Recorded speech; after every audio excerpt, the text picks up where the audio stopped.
Yeah, hello and welcome again to our lecture course on Relativity and Cosmology. We are still doing black holes, and I have introduced you recently to rotating black holes, which are the most important black holes, because this is what we will observe, as I will tell you later. We have discussed the metric, we have discussed geodesics briefly in that metric. As for the metric, recall we have two horizons. There is this Cauchy horizon inside, which is the limit of predictability, and there's the event horizon, which in the limit of angular momentum to zero is identical to the Schwarzschild radius, and no signal can escape from the region behind the event horizon. Now, today I will introduce you to a very particular region that is only present for the rotating case. It was not present for the Schwarzschild and Reiser-Nordström case, and that's the ergosphere. Well, it should perhaps be better called ergo region, because it's not really a spherically shaped region, but that's how it's called, the ergosphere. And it will be a special region outside the event horizon R+, that you can observe, or whose effects you can observe, and I will tell you some possible observations later. We had two killing vectors for the rotating case, the time-like one, because the solution is stationary, which is psi mu, that we also could write as d over dt mu, and that, yeah, in that particular coordinate system that we use is 1, 0, 0, 0. And we have the axial killing vector psi mu, which is d over d phi mu, and which in this coordinate system has only an entry for the phi component.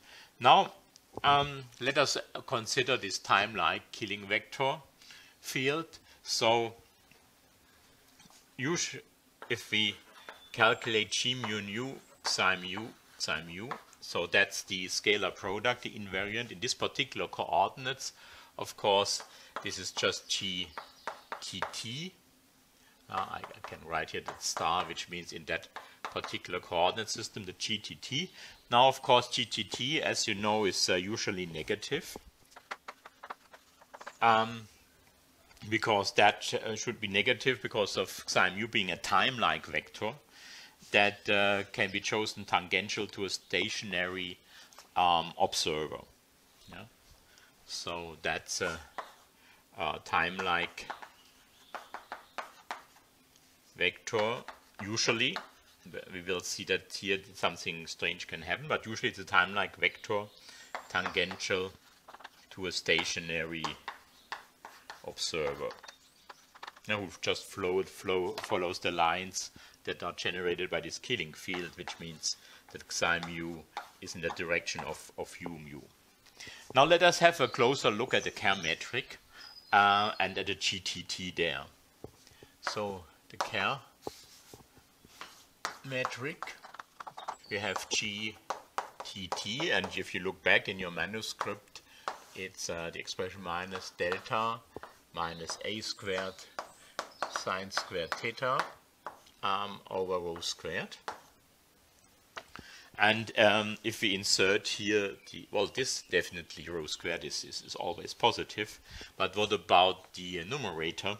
And in fact, the numerator can become negative and GTT become positive.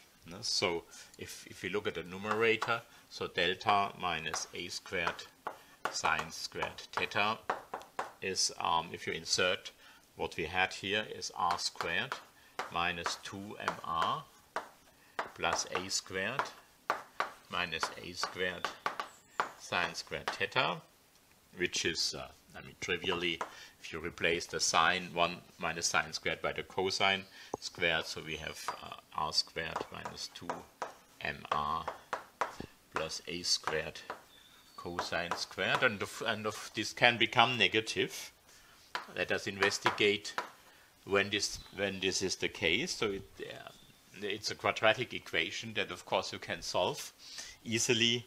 So So this is the case, so it's negative for R2 smaller than R1, I mean from the quadratic equation, with R2 the following: m minus square root of m squared minus a squared cosine squared theta, and R1 being m plus, the same.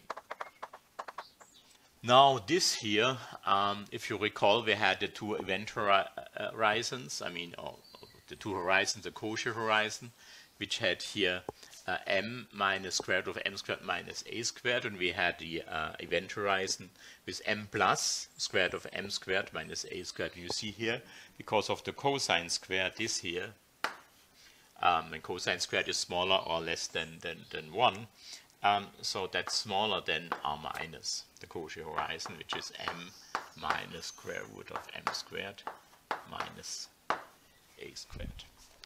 So this is smaller than the Cauchy horizon. This means that this here lies within the Cauchy horizon and is thus irrelevant because we don't know what happened. So this is inside the Cauchy horizon, and so it's irrelevant. But this here, which gets a particular name, RE, which will refer to ergosphere, this is, I mean, because here this is bigger than R plus, which is m plus square root of m squared minus a squared. So this means that RE lies outside the event horizon and thus is relevant. Outside the event horizon, and so is relevant. And this region, which we will study, is called the ergosphere. So let me write it down. So the region R plus smaller than RE is called ergosphere. This comes from the Greek word ergon, which means work. And this will become clear below.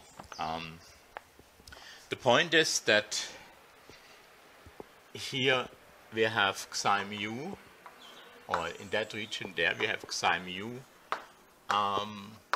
being space-like. Because there really, I mean, we have the change of sign here.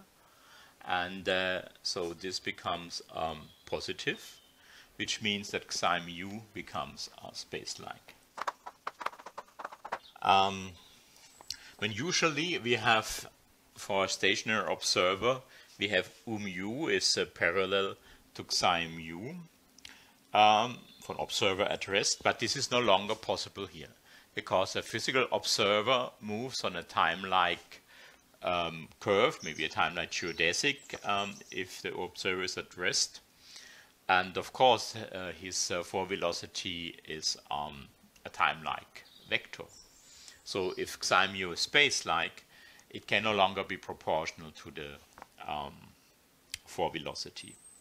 That means the forward velocity must move on a different curve, not at rest.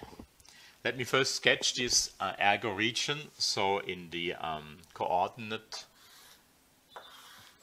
diagram, so that's not an embedding diagram, that's just a coordinate diagram. So here we have the symmetry axis, the rotation, and then we have here the event horizon.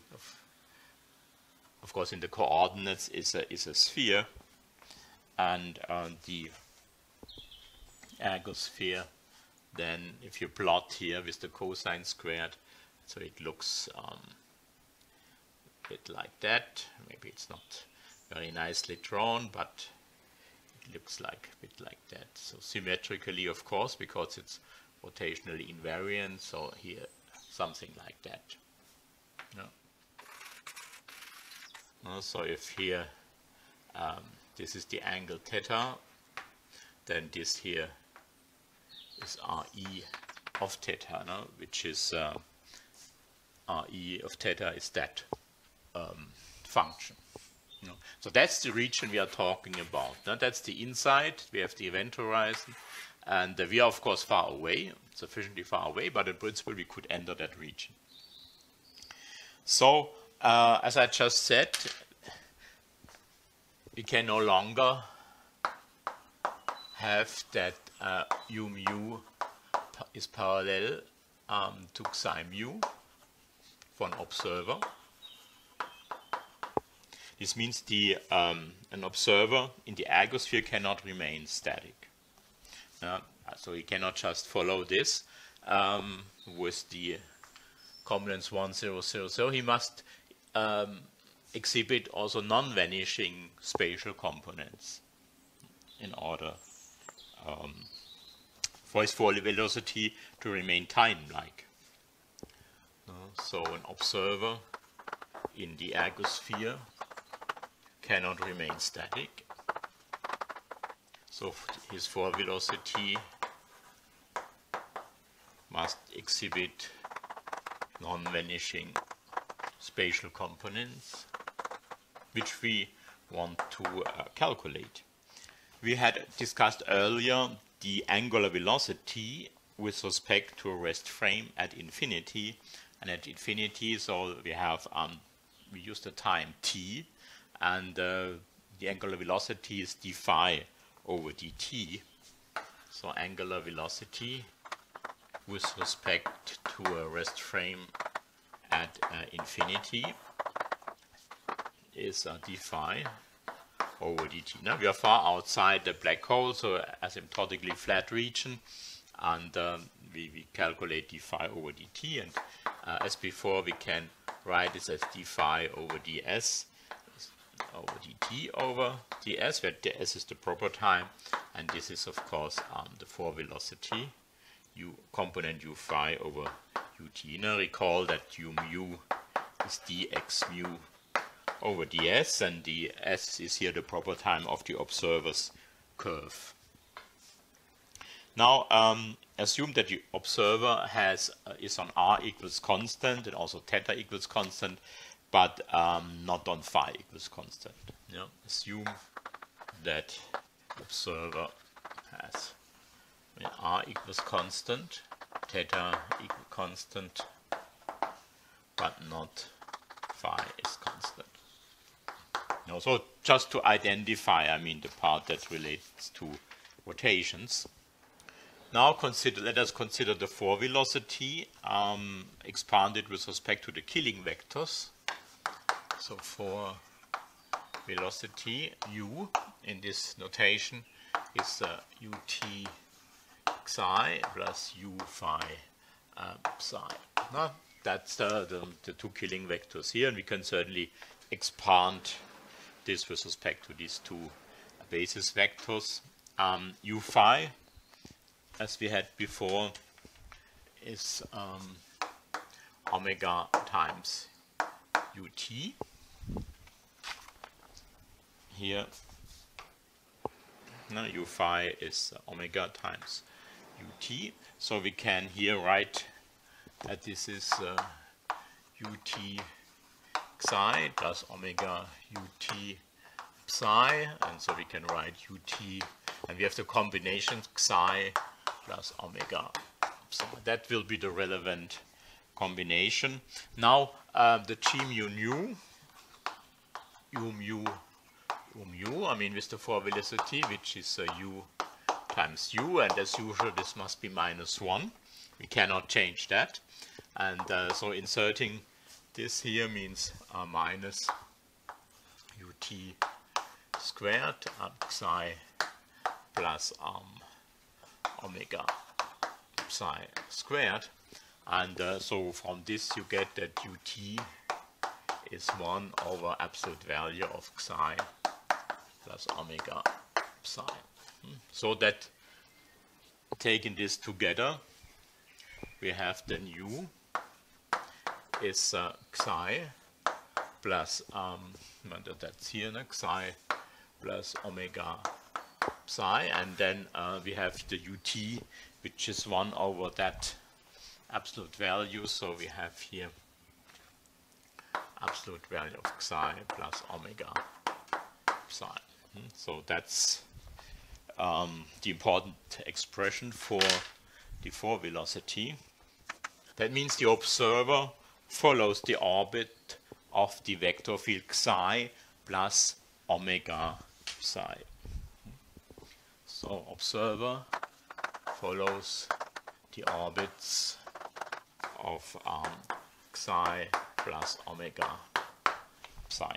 Now, psi is a killing vector and psi is a killing vector, so the sum is again a killing vector, and this gets a separate name.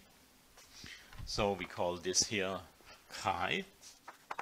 So chi is again a killing field, and let us evaluate this killing field at the horizon. So the observer no longer can follow the psi separately, but because of that follows the orbit of this combination. So chi evaluated at the horizon. So we have then chi mu at the horizon is then, okay, psi mu plus omega evaluated at the horizon times psi, but omega evaluated at the horizon is our omega h that we had last time, the rotation angular velocity of the black hole. So that's psi mu plus omega h times psi mu. And this omega h we had was a over 2m r plus, which we can also write as a over r plus squared plus a squared, which, okay, if we go to the extreme limit, would be a 1 over 2m. But in general has this expression here.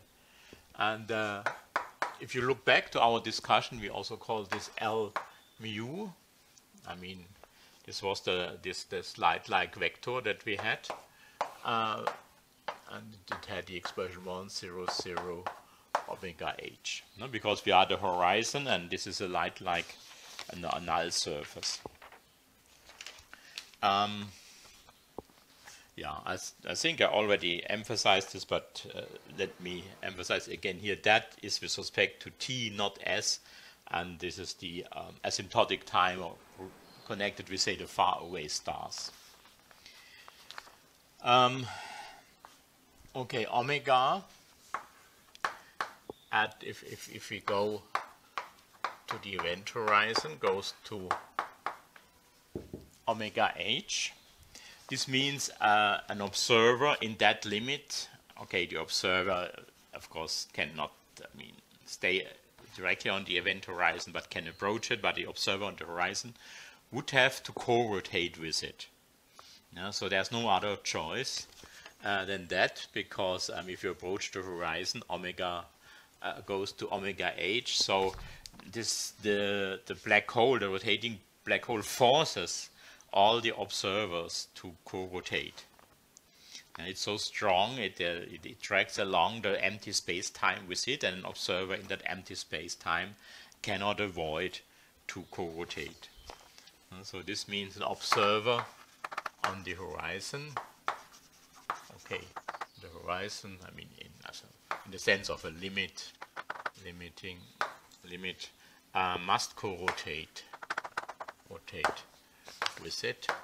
So this is an extreme form of what we had before, the so-called Lense-Thirring effect of chapter 9.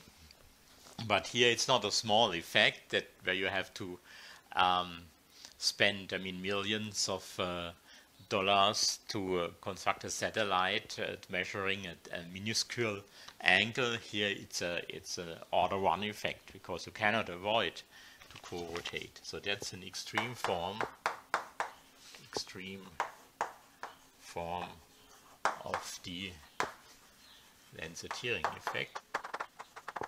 Now let us investigate the range of general omega. Okay, that's the limit on the horizon, but if you are outside the horizon, which values of omega are allowed? So, and these limits we get from the condition that u be time-like. U must be time-like, and so there's a restriction of the allowed range for omega.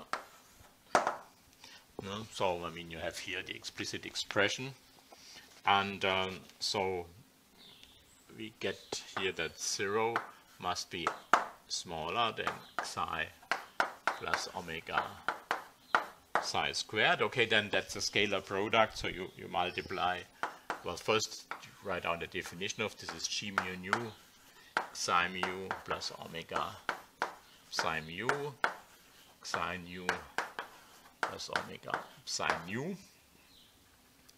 And if you multiply this out, then you get that this is, I mean, this term here is just psi mu.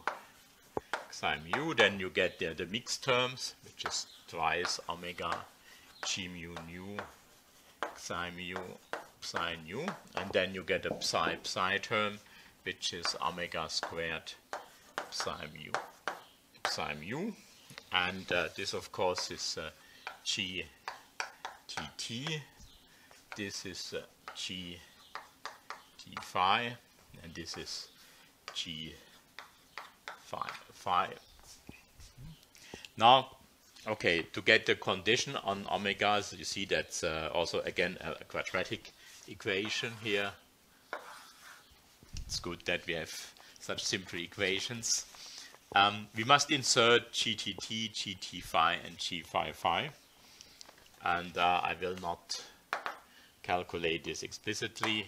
You check this by inserting this expression. So inserting gtt, gt phi, g phi phi leads to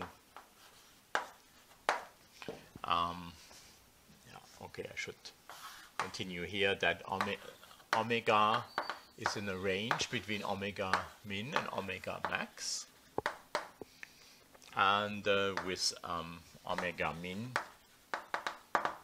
is a small omega, which I will define minus square root of minus gt over g phi phi,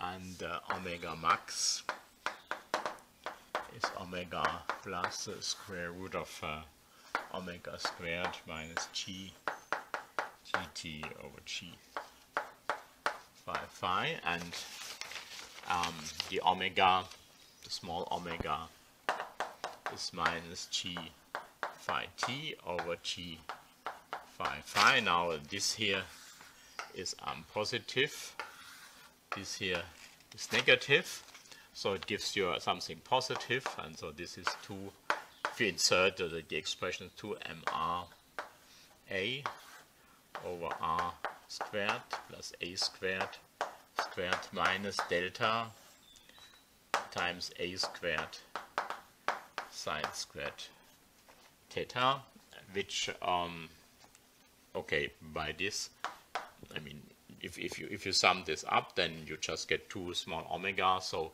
the small omega is 1/2 of omega min plus omega max, and it's positive. Okay, so here that's the result here. Now,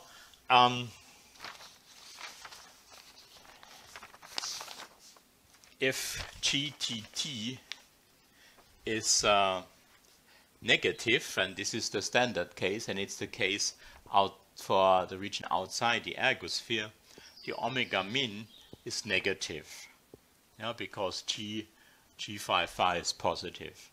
Now, if omega min is negative, it means that omega equals 0 lies in the allowed range. This means a static observer is possible. Outside the ergosphere, we can have an observer at rest with respect to the far away stars. So we see we have the positive small omega lying between omega min and omega max. Now, if you first consider the case that the standard case that GT0 Tt is smaller than 0, so this means outside the ergosphere. Then we have omega min here is negative, because G phi is positive always. This means that omega equals 0 lies in the allowed range. Omega equals 0 lies in the allowed range. So an observer with omega equals 0 is possible. As we of course know, far away from the black hole, that must be the case, and a static observer is allowed. But the situation is different in the ergosphere, because in the ergosphere GTT is positive. And so you see that omega min is positive, because you have here, you subtract something here from the omega squared, and if you subtract this from omega, it's positive. So we see that for GTT positive, which is inside the ergosphere, omega min is positive, which means that omega equals 0 is impossible. That is, the observer must co-rotate with the black hole. Observer must co-rotate with the black hole.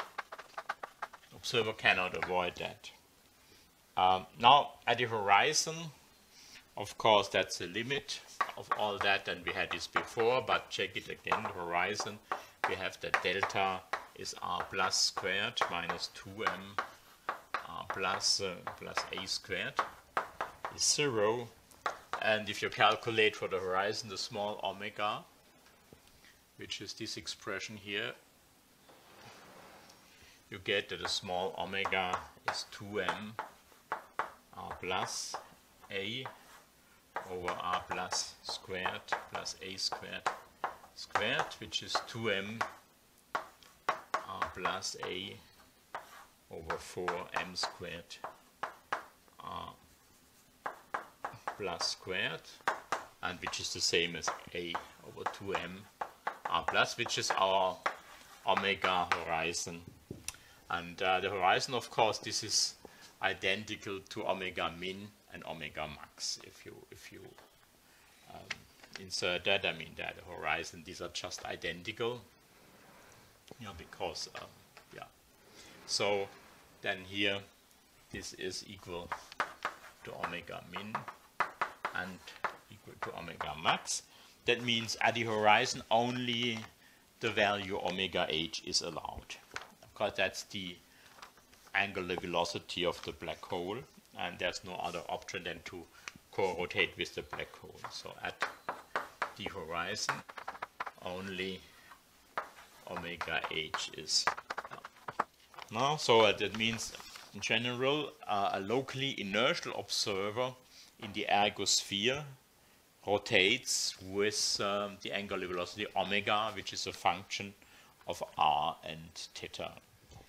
So, as I said, let me emphasize again, this is an extreme form of the Lense-Thirring effect that forces inertial systems in the vicinity of a rotating mass to co-rotate, even if it's in empty space-time. And of course, the black hole is an extremely relativistic object, and so these effects are large.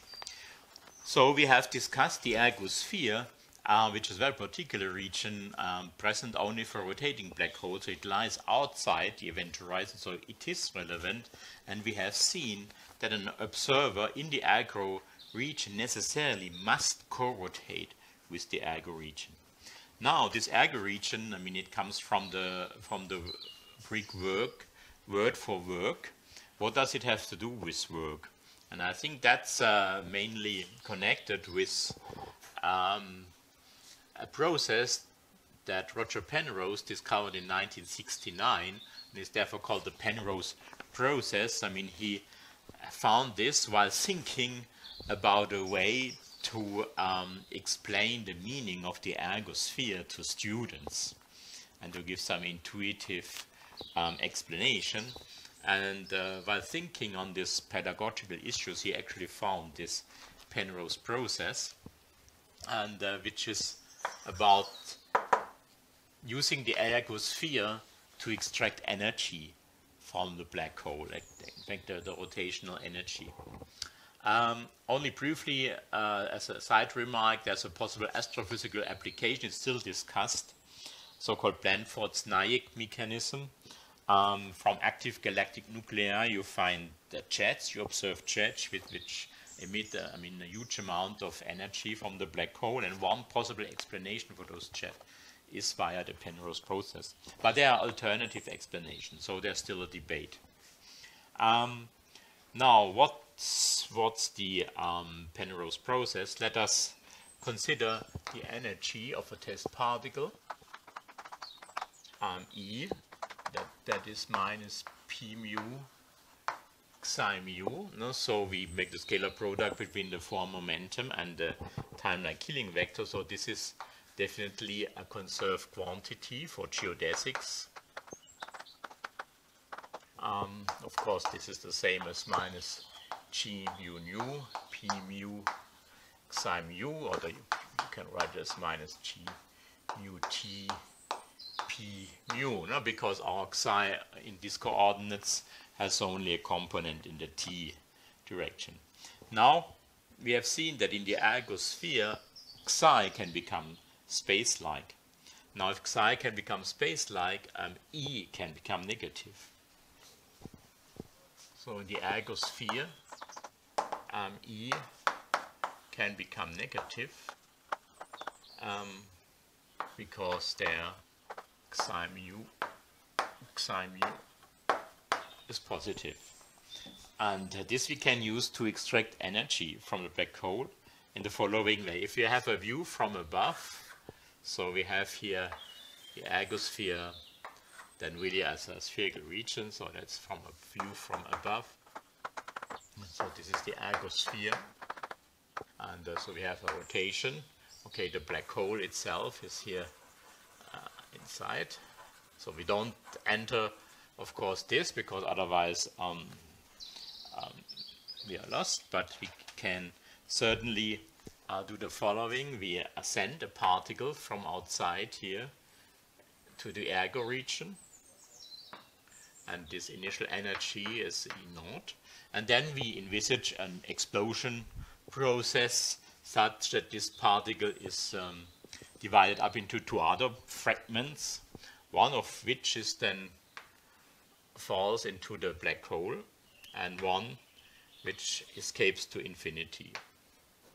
So we call this E1, and this we call E2. You can certainly, at least in a Gedanken experiment, envisage such a process. Now, in the following, we use energy conservation for that, and that makes sense because energy conservation is a local process. In a freely falling system, the physics is the same as in flat space-time. So if we have this formation of the fragments here, we can certainly assume that energy is conserved. So energy conservation. So it holds, of course, for the four vectors. So P0 mu is P1 mu plus P2 mu. And this is what happens here for the corresponding four vectors. Now we can form the scalar product with minus psi mu, and this of course gives then the corresponding energy. So we have here that E0 is E1 plus E2. Now here the E1 can become negative. The other two E's, they refer to the outside region and therefore are positive, but this can become negative. And so this means that for E1 negative, we find that E2, in fact, will be bigger than E0. That is what you get out of it has an energy bigger than what you put in it because of that negative energy.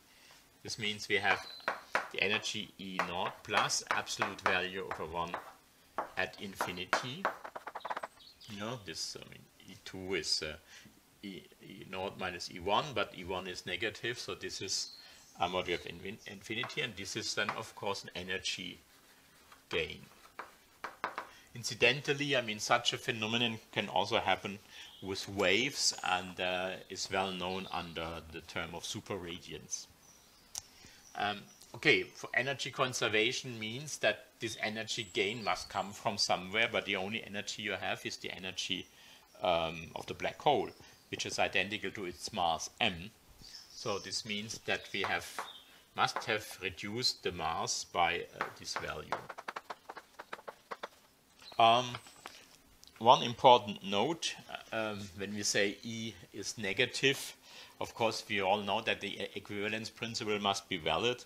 So if for an observer the locally measured energy of such a particle must of course be positive. Yeah, so if you have then E1, say negative, means that E1 corresponds to a spatial component of the four momentum.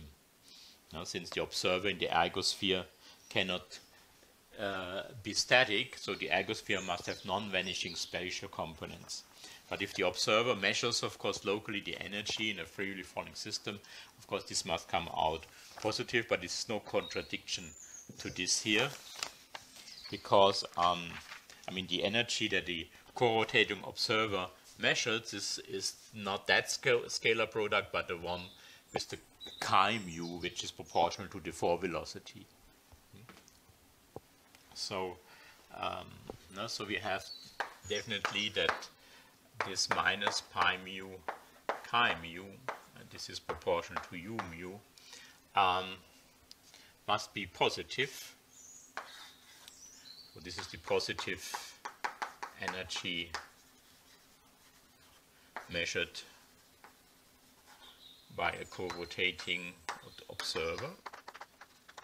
And so this is a minus p mu psi mu plus omega psi mu. And so this is minus pi mu psi mu minus omega pi mu psi mu. Now this is the energy E, and recall we had introduced this conserved quantity energy per unit mass, so that's the same as m, mass of the test mass, times this F, and this here is L, and this is m times small l. So recall we have F is minus psi times u, and L is psi. Then these are the conserved quantities for the Kerr metric. Now from this here then 0 is smaller equal than E minus L. So we have 0 smaller equal than E minus omega times L. So this means that L must be smaller equal than E over omega, which is an important inequality here. So if E1 is negative, this means that also this is negative. No? So if E is equal to E1 negative, then also L is negative, since omega by definition is positive. So this means that the particle with the negative energy E1 has also negative angular momentum. That is, if you apply this Penrose process, not only energy is extracted from the black hole, but also angular momentum. So both the mass and the angular momentum of the black hole are reduced. So this means that the particle with energy E1 has negative angular momentum. And so we have, so this is extracted, so angular momentum is extracted by the Penrose process from the black hole. Yeah. So we call the angular momentum J of the black hole. The small a was J over m, so J, and so it changes here. So that corresponds then to this L here. That this of course is then smaller than, I mean, the energy that is extracted is then the delta m over omega h. For this applies then to the black hole, so that corresponds to the energy A. This means that the angular momentum can be reduced to 0, and when this has happened, the ergosphere has disappeared. Actually, we will then be back at the Schwarzschild black hole. So there's a limit to the Penrose process. Let me, for the following, or to elaborate a little bit further on that, or calculate the area of the Kerr black hole. Actually, this is to be done in one of the exercises. So just by integrating over, of course, the angles. So the area of the Kerr black hole. So this is done in the exercises.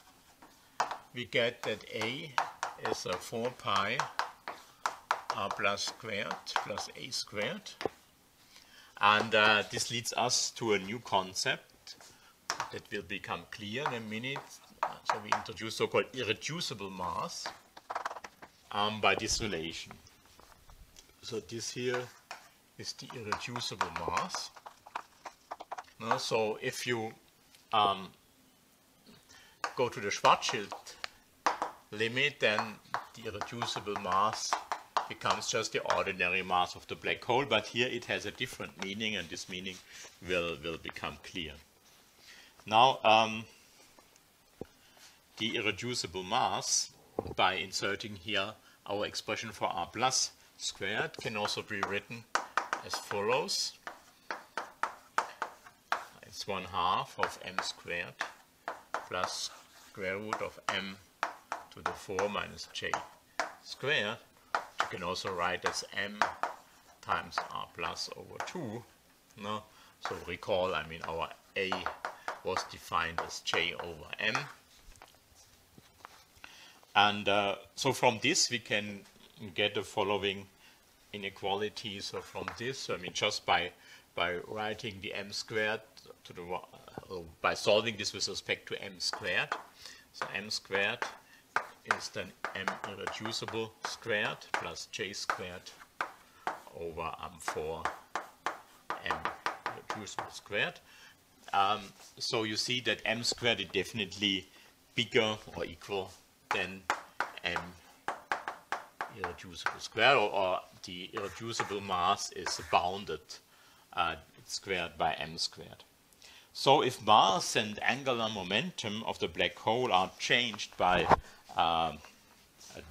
delta J and respectively delta M, then also the irreducible mass, which is given here, changes, and we can directly calculate this from here, and also this is left to the exercise. So I just give, it's just a trivial calculation. So if mass and angular momentum of the black hole are changed by delta M, respectively delta J, M irreducible changes by, okay, and you should just take this expression, calculate delta M irreducible squared by, I mean, differentiating and using that M and J change by these quantities, and what you find is that delta M irreducible squared is m r plus over square root of m squared minus a squared delta m minus omega a times delta j. Now we have this relation here. No? Delta j is smaller or equal than delta m over omega h. So this means that this here, this expression here, in the Penrose process only can become bigger or stay constant in the Penrose process. Yeah.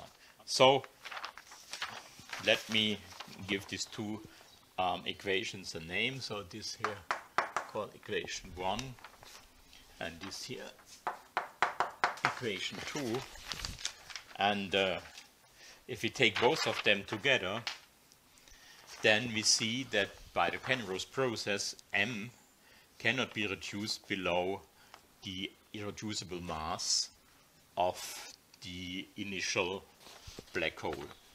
So if we have 1 and 2 together, right, because M squared is bigger or equal than M irreducible squared, and M irreducible squared can only increase, means that through the Penrose process,